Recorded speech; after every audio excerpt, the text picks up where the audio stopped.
pemerintah memastikan rencana membangun pabrik baterai mobil listrik di Karawang, Jawa Barat tetap on schedule. Perusahaan otomotif asal Korea Selatan Hyundai akan mulai melakukan produksi pada Mei mendatang. Pembangunan pabrik baterai mobil listrik di Karawang, Jawa Barat itu menelan nilai investasi sebesar 1,1 miliar dolar Amerika Serikat.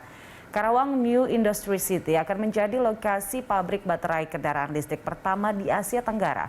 Pemerintah optimistis hadirnya pabrik ini menjadikan Indonesia negara produsen baterai mobil listrik terbesar di kawasan ASEAN.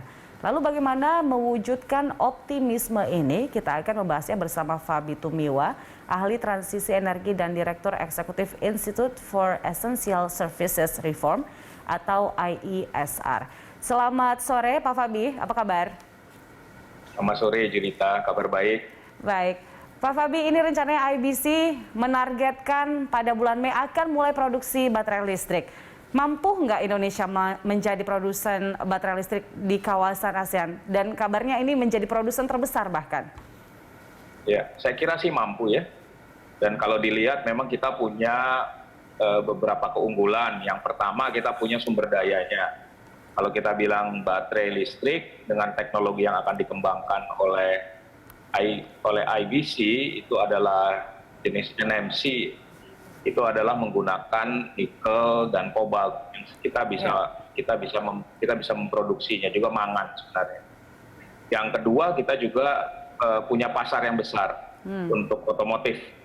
Ya, setiap tahun itu kendaraan penumpang mencapai hampir 1 juta dan pemerintah sudah punya target untuk populasi mobil listrik itu bisa mencapai 2 juta pada tahun 2030, artinya sekitar 10-15% dari penjualan kendaraan tahunan, mobil tahunan itu harus berasal dari kendaraan listrik. Lalu juga yang ketiga, saya kira kita punya daya saing ya untuk menarik investasi karena tadi ketersediaan bahan baku dan pasar. Sehingga sangat memungkinkan produsen kendaraan listrik membangun pabriknya di Indonesia. Baik, kita kaya bahan baku, ada nikel, tapi kan kita harus tetap impor litium. Menurut Anda apakah ini worth it untuk bisa diwujudkan?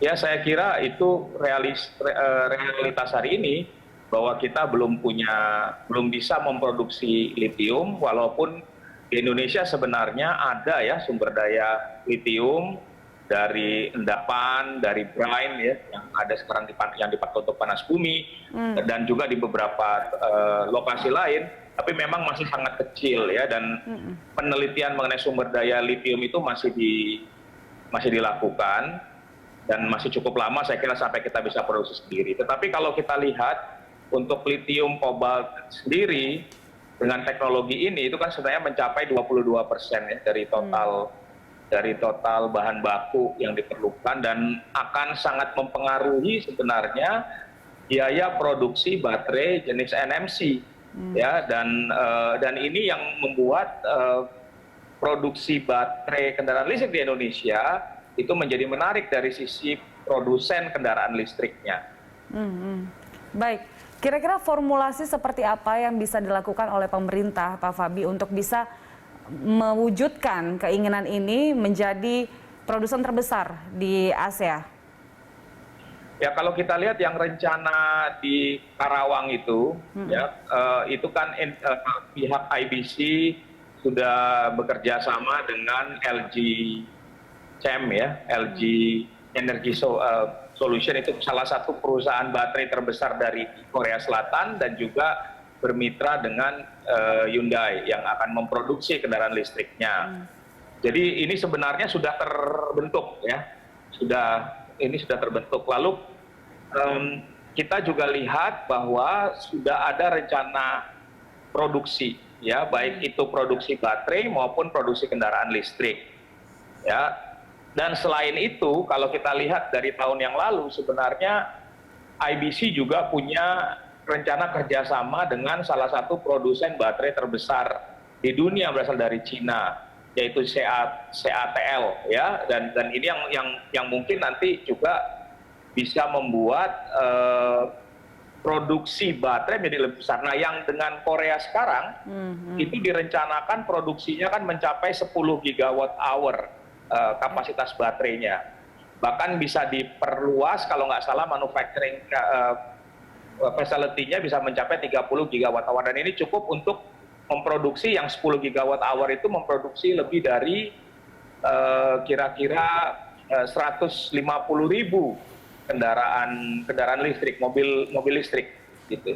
Nah, yang harus dipastikan oleh pemerintah tentunya sekarang pasokan dari nikel dan kobalt itu yang harus terjamin. Nah, kalau ini maka kita harus memperhatikan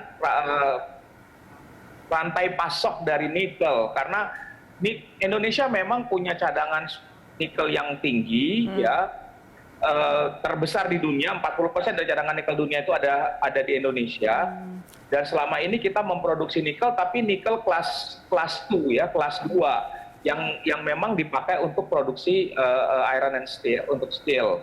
Nah, sementara untuk kendaraan baterai mobil listrik itu yang diperlukan adalah nikel kelas 1, yang mana membutuhkan teknologi pengolahan yang berbeda dibandingkan dengan produksi nikel yang dipakai untuk stainless steel. Ya, jadi yang kalau kita lihat sekarang smelter dengan teknologi yang dibutuhkan untuk memproduksi nikel kelas 1 itu yang beroperasi saat ini baru 1 di Indonesia. Nah, sementara yang masih ada 6 sebenarnya yang sedang dibangun, dan rencananya kalau ini semua sesuai dengan rencana akan ada 4 yang akan berproduksi di tahun ini, termasuk yang salah satunya yang dimiliki oleh anggota konsorsium dari IEC. Nah, ini yang kita harus pastikan, karena produksi baterai nggak akan terjadi kalau pasokan bahan bakunya itu tidak stabil, ya. Nah, ini yang saya kira perlu diperhatikan oleh pemerintah. Iya, jadi sebenarnya banyak aspek yang harus disiapkan. Bukan hanya kerjasama dengan berbagai pihak, ada rantai pasok dari nikel yang harus dipastikan harus grade A ya, Pak Fabia. Kemudian juga ya, dari pasar kelas juga, 1 ya. kelas 1, oke. Nah, kemudian juga ada pasar yang harus diperhatikan. Ini artinya satu ekosistem yang harus dijaga. Nah, menurut Anda apakah ekosistem baterai listrik di Indonesia ini memang sudah solid saat ini? Kalau kita lihat dari sisi bahan baku, kemudian pengolahan sampai dengan produksi, ya, ini sepertinya sudah solid kalau menurut saya. Kerjasama yang ada, lalu kemudian rencana investasinya sudah jelas. Nah, memang yang aspek market ini yang masih kita belum tahu. Kenapa?